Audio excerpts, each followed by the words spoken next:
तीनों ही धर्मों में इंसान की उत्पत्ति एडम व ईव से मानी जाती है और उन्हीं को पहला पैगंबर या मैसेंजर माना जाता है।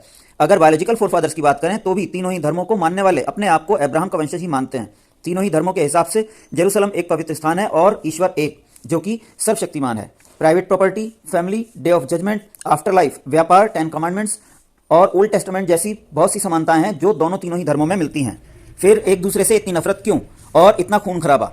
तीनों ही धर्मों के सिद्धांत कहते हैं कि एक दूसरे की मदद करो, गरीबों, असहायों व औरतों का ख्याल रखो, एक खुदा, एक किताब को मानो, और फिर ये खून खराबा। इतिहास गवाह है, जितने लोगों की जानें प्रत्यक्ष अप्रत्यक्ष रूप से धर्म के नाम पर लड़ी गई जंगों में गई हैं, उतनी शायद बाकी सब जंगों में मिलाकर भी ना गई हों।